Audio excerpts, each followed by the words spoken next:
Boa noite, queridos irmãos, a paz do Senhor. A paz do Senhor. Amém, graças a Deus. Nessa noite tão abafada aí fora, mas que os nossos corações possam ser aquecidos pelos louvores cantados aqui neste lugar e pela palavra que o Senhor tem para entregar aos nossos corações. Abra a sua Bíblia no Evangelho de João. Então, Evangelho segundo João, capítulo 2, verso de número 11. Evangelho de João, capítulo 2, verso de número 11, que diz assim: Com este, deu Jesus princípio a seus sinais em Caná da Galileia. Manifestou a sua glória e os seus discípulos creram nele. Glória a Deus. Tome seu lugar, queridos. Louvado seja o nome do Senhor. Queridos, o capítulo 2 do Evangelho de João, ele traz para nós uma série de lições que nós podemos aprender para edificar as nossas vidas. Mas talvez a mensagem central deste capítulo é: quando Jesus está presente, coisas extraordinárias acontecem. Quando Jesus se faz presente no lugar, quando Jesus se faz presente em nossas vidas, nada de comum acontece. Muito pelo contrário, coisas extraordinárias, coisas fantásticas, coisas além da natureza, ou seja, sobrenaturais, acontecem quando a presença de Jesus se faz presente. Perceba que nós temos um evento que é um casamento, queridos. O que poderia ser um evento como mais um evento como qualquer outro. Eu tenho certeza que Jesus, porque afinal de contas Jesus era 100% Deus, mas também era 100% homem. Então Jesus já teria participado de outros eventos ao longo da sua vida, outros casamentos, aniversários. E possivelmente aqui seria mais um outro evento social que Jesus estaria participando. Mas a presença dele torna as coisas diferentes. Quando Jesus está presente, algo de extraordinário acontece, e assim ocorreu. Mas ocorreu diante de uma situação interessante. O vinho acabou. E a gente vai entender ao longo do capítulo a importância e o simbolismo que o vinho representava nas festividades e representava, nas reuniões comunitárias entre os irmãos, entre os judeus. Perceba duas lições logo de cara aqui nos primeiros 2 versos. E diz assim: 3 dias depois, houve um casamento em Caná da Galileia, achando-se ali a mãe de Jesus. Jesus também foi convidado com os seus discípulos para o casamento. Então aqui eu já tenho 2 lições interessantes. A primeira, que fala da importância do casamento. Perceba, Jesus ainda não havia feito nenhum milagre. Aqui nós temos no capítulo 2 do Evangelho de João o registro do primeiro milagre de Jesus, do primeiro sinal de Jesus. Eu gosto de usar a expressão pistas. Por que pistas? Porque, entenda, o Evangelho de João ele foi escrito para comprovar a divindade de Jesus.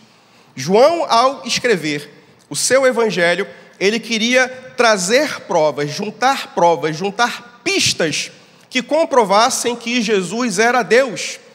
Porque havia um boato, havia uma notícia, uma fake news que era espalhada naquela região, naquele momento da história, de que Jesus não era Deus. Jesus talvez fosse um profeta, talvez fosse um grande mestre da lei, mas efetivamente ele não era Deus perante muitos. Então, o objetivo do Evangelho de João foi juntar provas e pistas da divindade de Jesus.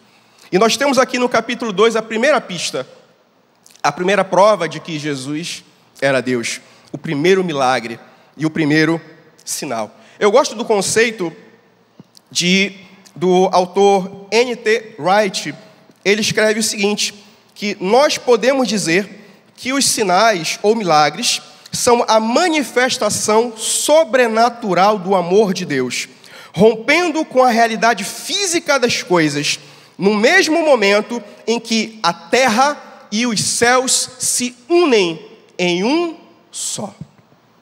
Veja, terra e céus se unem em um só. Isso é um milagre. O milagre é a manifestação da glória de Deus. O milagre é o rompimento com as coisas materiais. O milagre é o acontecimento do sobrenatural, quando os céus e a terra, eles se unem em uma só coisa. Eles passam a ser um só. Esse é o momento, é a ocasião do milagre.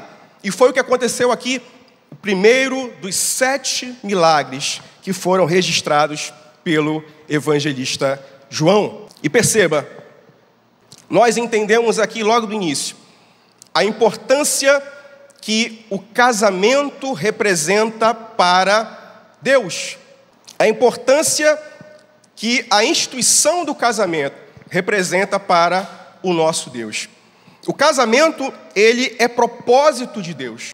Então nós podemos dizer que o propósito de Deus para o casamento é que este seja uma fonte de felicidade para o casal monogâmico e o casal heterossexual, que fique bem claro.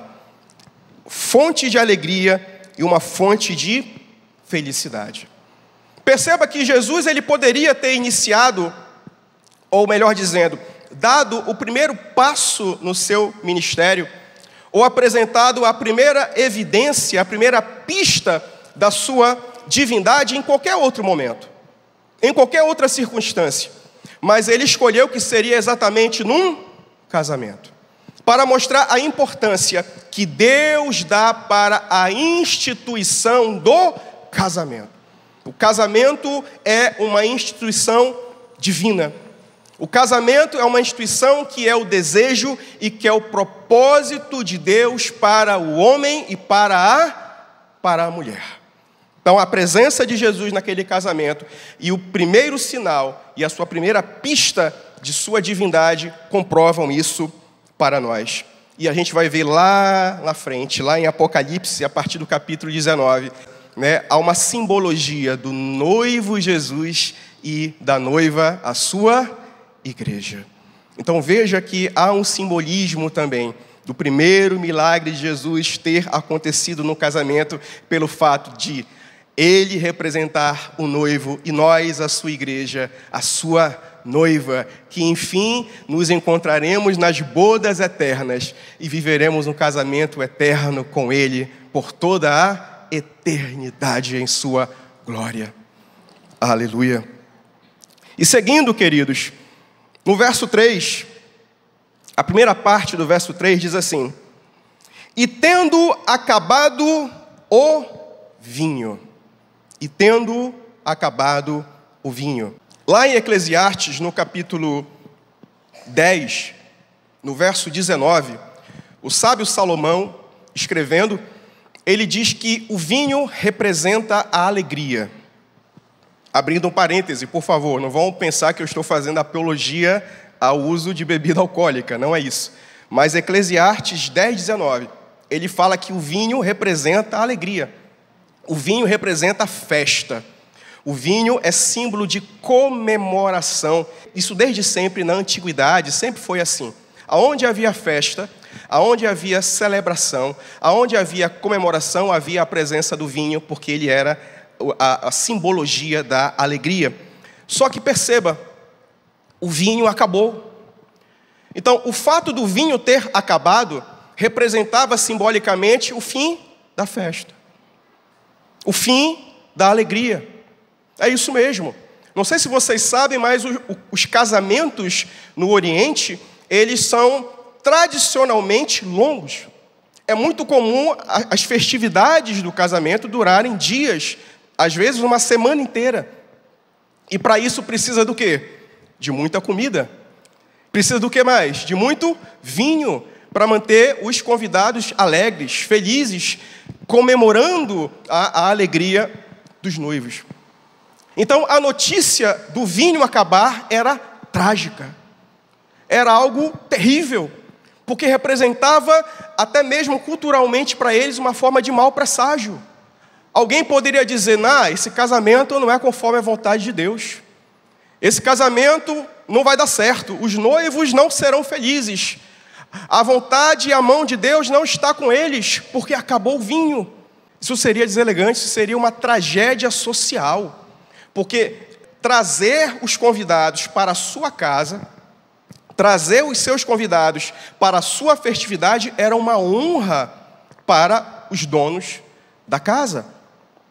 Portanto, era uma honra para os noivos, era uma honra para as famílias dos noivos recepcionar da melhor forma possível os seus convidados. Então, o vinho acabar representava um desastre social. Seria vergonhoso, representaria uma falta de hospitalidade, uma falta de educação por parte dos noivos e de suas famílias. Seria uma tragédia.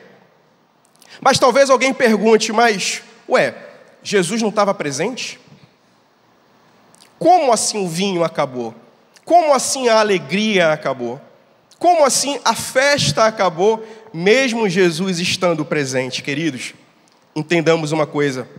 Aqui fica claro para cada um de nós, que muitas das vezes, mesmo Jesus estando presente, nós podemos passar por momentos de tristeza.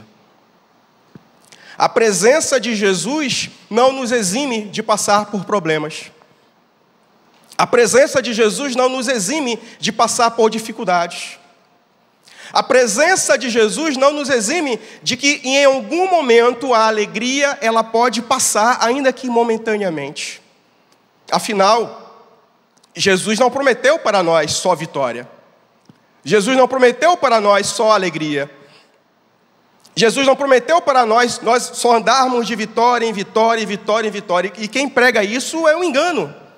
O que foi que Jesus falou para nós? Lá em Mateus 16, 33. Jesus disse, no mundo tereis aflições. Só que ele lança uma palavra de ânimo, mas tende bom ânimo. Jesus não disse, no mundo vocês terão só vitória. No mundo vocês terão só alegria, só sucesso. Não. Jesus disse, no mundo vocês terão aflições. Mas se animem, não enfraqueçam, não fraquejem, continuem. Agora ele faz uma promessa para a gente lá em Mateus 28, 20. Ele diz assim, estarei convosco todos os dias, até a consumação dos séculos. Jesus ele não prometeu que nós teríamos uma vida inteira só de vitórias ou só de alegrias, mas ele prometeu em cada momento, seja de alegria, seja de tristeza, seja de tribulação, seja de vitória ou seja de fracasso, ele prometeu que estará conosco todos os dias. Essa é a promessa que ele deixou para mim e para cada um de vocês, estar conosco. Aqui eu aprendo duas lições, queridos. Primeiro, que nós devemos enfrentar as aflições com alegria, sabendo que cada uma delas cumpre o propósito de forjar em nós o caráter de Cristo. As aflições servem para isso. Os problemas servem para isso. Quando o vinho acaba, quando a alegria ela acaba, ainda que temporariamente, quando Deus permite os problemas e as dificuldades nas nossas vidas, é para forjar o nosso caráter. São os problemas que vão nos moldar. Queridos, a gente é forjado, a gente é santificado, a gente amadurece e a gente cresce na dificuldade. É muito fácil ser crente quando está tudo bem. É muito fácil ser crente quando é só vitória, quando as coisas acontecem e o sucesso e a alegria, e você vai vendo as bênçãos na sua vida, é muito fácil ser crente. Agora você vai realmente aprender a dobrar o seu joelho, a orar, a clamar, a chorar, a se humilhar, a se prostrar diante do Senhor, é na dificuldade. Me chama a atenção, aqui no verso 2, que Jesus e os seus discípulos foram convidados junto com Maria para o casamento. Quantos de nós, queridos, só convidamos Jesus para os momentos de dificuldade? Nos momentos de festa, nos momentos de alegria, nos momentos de contentamento, nos momentos onde nós estamos no nosso ápice, vivendo o nosso melhor, é tão comum nós esquecemos do Senhor. Mas o Senhor, Ele quer participar de todos os momentos das nossas vidas. Não é só quando a coisa aperta, não é só quando a coisa fica difícil que você vai lá e clama a Ele: Senhor, vem aqui me socorrer, Senhor, se aproxima de mim, Senhor, vem agora aqui. Não, o Senhor, Ele quer estar presente nos momentos de alegria. O Senhor quer estar presente nos momentos em que nós estamos satisfeitos e contentes e celebrando. O Senhor quer fazer parte do seu casamento, o Senhor quer fazer parte da sua família, o Senhor quer fazer parte do sucesso na sua vida. O Senhor quer estar presente, o Senhor quer ser convidado a participar em todos os momentos da sua vida. Outra coisa que eu aprendo aqui, no momento que o vinho acaba, é que nós devemos ser resilientes, que é a capacidade de, em meio ao caos, seguir em frente, continuando, amando e confiando e servindo ao Senhor. Resiliência.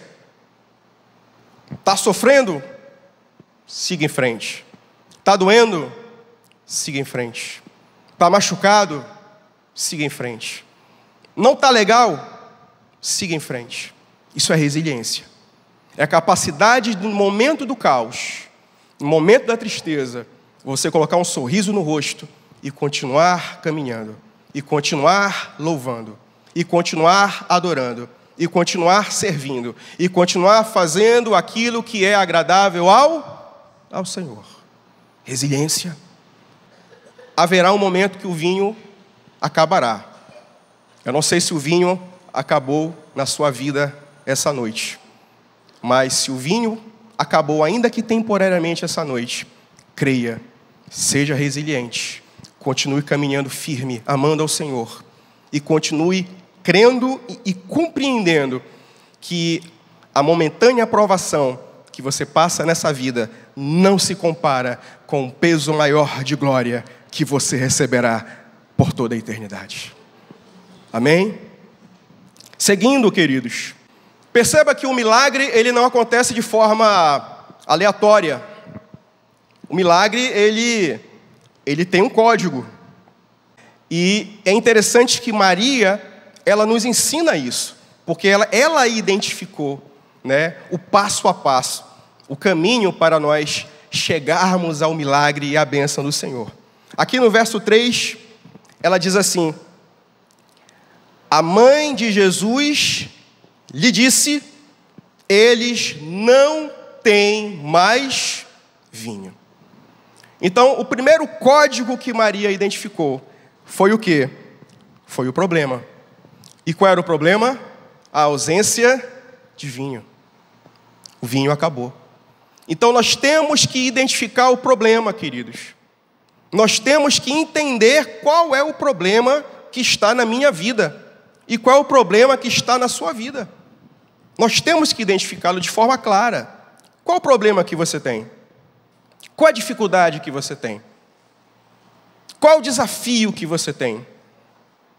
Qual é a luta que você está passando? Qual a razão da alegria ter cessado na sua vida? Identifique isso. É o primeiro passo. Identificar o problema. Aí no verso 3 ainda, a mãe de Jesus lhe disse. O segundo passo é procurar a pessoa certa. Perceba que Maria, ela poderia ter procurado os noivos, ou a família dos noivos.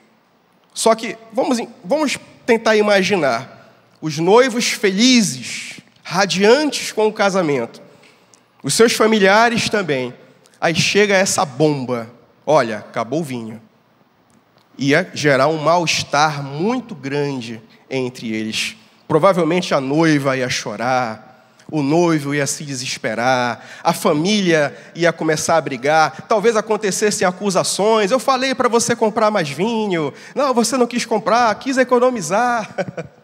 Né? Geraria um constrangimento muito grande.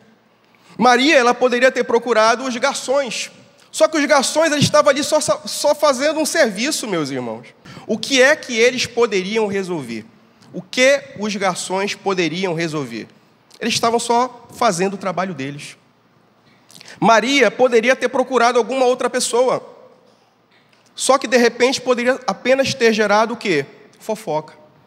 Ia falar para uma pessoa, que ia falar para outra, que ia falar para outra. Daqui a pouco, todo mundo na festa ia estar sabendo. Ia gerar um grande mal-estar. E, como eu falei para vocês, havia um simbolismo muito grande da questão de recepcionar os seus convidados. Então, o vinho acabar seria um mau presságio. O vinho acabar no meio da festa seria um sinal de que Deus possivelmente não estivesse abençoando o casamento deles, segundo a cultura deles, que fique claro. Acabar o vinho seria um sinal de falta de educação, seria, como eu falei há pouco, vergonhoso, seria um desastre social. Só que Maria foi sábia. Maria identificou o problema e Maria foi procurar a pessoa que tinha a solução, que era Jesus. Queridos, aqui nós aprendemos que nós devemos procurar as pessoas certas. Se você está com algum problema, compartilhe com a pessoa certa. Se você está com alguma dificuldade, procure a pessoa certa. Não saia falando para qualquer um. Não saia compartilhando com qualquer um. Senão essa pessoa que você está compartilhando hoje vai ser a mesma que vai falar mal pelas suas costas. A pessoa que você está compartilhando hoje é a mesma que amanhã vai jogar na sua cara essa mesma situação na primeira oportunidade que tiver ou quando estiver aborrecida com você. Isso é verdade. Converse com quem vai edificar a sua vida. Converse com quem você sabe que vai trazer uma palavra de sabedoria. Converse com quem você sabe que vai se interessar pelo seu problema, que vai te ouvir, que vai ter empatia, ou seja, que vai se colocar no seu lugar e que vai se colocar à disposição para te ajudar. Ainda que você não queira, porque às vezes a gente nem quer ser ajudado, às vezes a gente quer só ser ouvido, às vezes a gente quer só um desabafo, mas essa pessoa vai se colocar à disposição porque ela realmente, de verdade, se interessou em ouvir e em te ajudar. Aí você vai dizer, mas eu não tenho ninguém, eu não conheço ninguém assim. Tem o pastor da sua igreja. Mas em todo caso, você tem Jesus para te ouvir, para te escutar e para amar e trazer a resposta que você precisa. Amém? Queridos, então aqui o passo a passo do milagre. Maria identificou o problema. Maria procurou a pessoa certa. E o terceiro passo nós encontramos aqui no verso 4 e 5, que diz assim, verso 4. Mas Jesus lhe disse, mulher, que tenho eu contigo? Ainda não é chegada a minha hora. E verso 5. Então ela falou aos serventes, fazei tudo o que ele vos disser. Então Maria, ela identificou o problema, Maria foi sábia, procurou a pessoa certa, e agora Maria nos ensina paciência e obediência. Perceba que ela chegou com Jesus e falou, olha, Jesus, acabou o vinho, resolve aí. Jesus virou para ela, parece até uma malcriação, né? Malcriação de filho. Mulher, o que tenho eu contigo? Não é questão de malcriação. É porque Jesus tinha um cronograma. Jesus tinha uma agenda. Era um homem e uma missão. Jesus sabia o que ele tinha que fazer, quando fazer, na hora certa, no momento certo, na ocasião certa. Jesus sabia. Jesus não precisava de ninguém ficar dizendo, olha, chegou a tal hora, vai lá, faz teu nome. Jesus sabia o que ele tinha que fazer. Jesus sabia. Jesus estava tudo planejado, estava tudo certo. Então, Jesus virou para ele e falou, calma, tenha paciência. Ainda não é chegada a minha hora. Tudo vai acontecer no tempo certo e na hora certa. Não é porque você está mandando, não é porque você está me falando, mas é porque eu sei o tempo certo de fazer cada uma das coisas para as quais eu fui comissionado pelo próprio Pai. Então Jesus ele fala, olha, te acalma. E ela responde, fazei tudo o que ele vos disser, falando com os servos. E os servos assim fizeram. Eles obedeceram. Paciência e obediência. E no verso 6 e 7, estavam ali 6 talhas de pedra que os judeus usavam para as purificações, e cada uma levava 2 ou 3 metretas, o que em algumas outras traduções vai dizer aproximadamente 100 litros. Jesus lhe disse, enchei d'água as talhas, e eles as encheram totalmente. Então lhes determinou, tirai e levai ao mestre-sala, ou ao mestre de cerimônia, o responsável pela festa, e eles assim o fizeram. Me chama a atenção aqui, queridos, primeiro a questão da obediência. Eles obedeceram conforme a palavra de Jesus. Então nós vemos mais o último sinal da bênção, o último sinal, o último passo da bênção, o último passo para o milagre, que é obedecer, identificar o problema, procurar quem pode resolver, ser paciente e obedecer. Agora me chama a atenção aqui no verso 6, que diz assim, o verso 6 que diz assim, estavam ali 6 talhas de pedra que os judeus usavam para as purificações. Lá no livro de Marcos, no capítulo 7, para ser exato, a partir do verso 3, Marcos capítulo 7, verso 3, diz exatamente a utilização, explica, melhor dizendo, de cada um dos utensílios. Por quê? A água que estava ali, dentro daqueles potes, dentro daquelas talhas, elas eram usadas para os rituais de purificação. Após os atos, os rituais religiosos praticados pelos judeus, eles utilizavam aquela água para lavar as mãos e para lavar os utensílios sagrados que eram utilizados ali nos seus rituais religiosos. Então, aquelas águas tinham um propósito. Elas representavam um sistema de purificação religioso antigo. Perceba, Jesus, ele pega 6 talhas, ou 6 potes grandes com água. Água que era utilizada para rituais religiosos de purificação, lavagem das mãos e lavagem dos utensílios. E ele pega essa água, que representa um ritual religioso antigo de purificação, e transforma em vinho, que representa a nova aliança pelo seu sangue. A passagem dos ritos antigos para os novos ritos. O rito da nova aliança de purificação, não mais pela água que limpava uma única vez, mas agora pelo sangue do Cordeiro, que limpa não apenas uma vez, mas para todo o sempre. Vocês perceberam o simbolismo? Como é interessante. A água representando uma antiga ordem cerimonial, religiosa, judaica, um rito de purificação.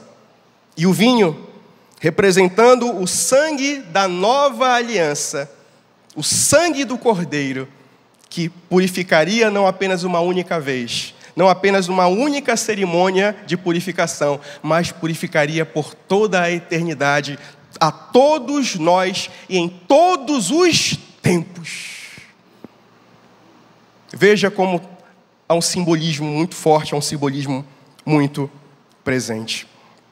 E seguimos, e no verso 9, tendo o mestre Sala provado a água, transformada em vinho, não sabendo de onde viera, se bem que o sabiam os serventes que haviam tirado a água, chamou o noivo e lhe disse: todos costumam pôr primeiro o bom vinho, e quando já beberam fartamente, servem o inferior.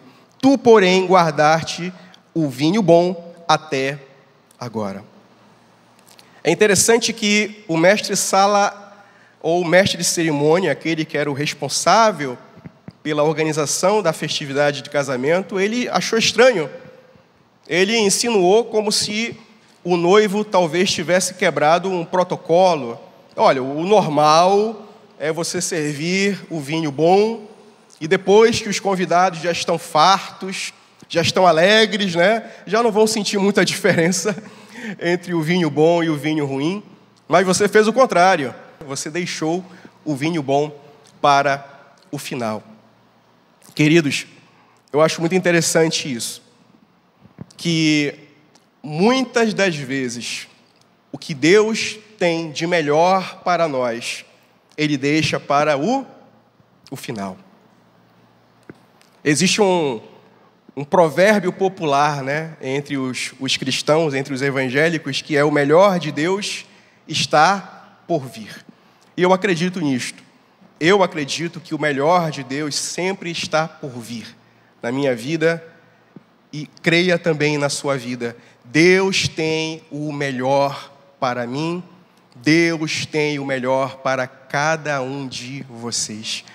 O que você está experimentando agora não se compara com aquilo que o Senhor ainda pode oferecer para mim e para você. Basta apenas a gente identificar o problema, basta a gente procurar a pessoa certa, basta a gente ter paciência e basta a gente obedecer, que o milagre acontece, a bênção acontece, o sinal de Deus se manifesta em nossas vidas.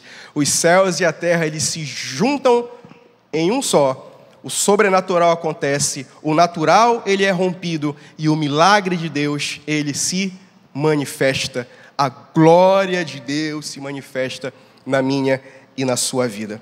E por fim, queridos, no verso 11, com este deu Jesus princípio a seus sinais em Caná da Galileia, manifestou a sua glória e os seus discípulos creram nele. Queridos, o livro de João, como eu falei no início, ele traz uma série de pistas que comprovam a divindade do Senhor. E aqui nós estamos diante da primeira pista, do primeiro milagre, do primeiro sinal visível da glória de Deus registrado pelo evangelista João. E qual foi o resultado disso aqui? O primeiro resultado foi o início do ministério de Jesus. Este milagre marca definitivamente o início do ministério terreno de Jesus, como o verbo que virou carne, como o homem, o Deus que encarnou entre nós. O verbo virou carne, encarnou e habitou entre nós. Vemos também o primeiro sinal da glória de Deus manifestada entre nós, de forma visível através de Jesus. E por fim, os seus discípulos creram nele. Porque até então eu imagino que Jesus estava apenas falando, discursando, orientando, ensinando. Eu fico talvez imaginando os discípulos, poxa, ele fala muito, né? A gente quer ver alguma coisa. Eu só vejo ele falando, está na hora dele mostrar alguma coisa para nós. E ele mostrou. E os seus discípulos creram. Queridos, eu tenho certeza que Deus já manifestou milagres na sua vida, assim como já manifestou na minha. E que o Senhor possa continuar se manifestando os seus sinais, manifestando a sua glória em nossas vidas, todos os dias, desde o momento que nós acordamos, até o momento que nós vamos dormir, nos livramentos, no cuidado, na saúde, na vida, na salvação, no nome escrito no livro da vida. Que nós possamos ser gratos, que nós possamos crer e que nós possamos visualizar a obra do Senhor acontecendo em nossas vidas todos os dias, para que cada vez mais nós possamos crer. Porque os sinais são para aqueles que creem e creem no seu nome. Amém? Que o Senhor possa nos abençoar essa noite, em nome de Jesus.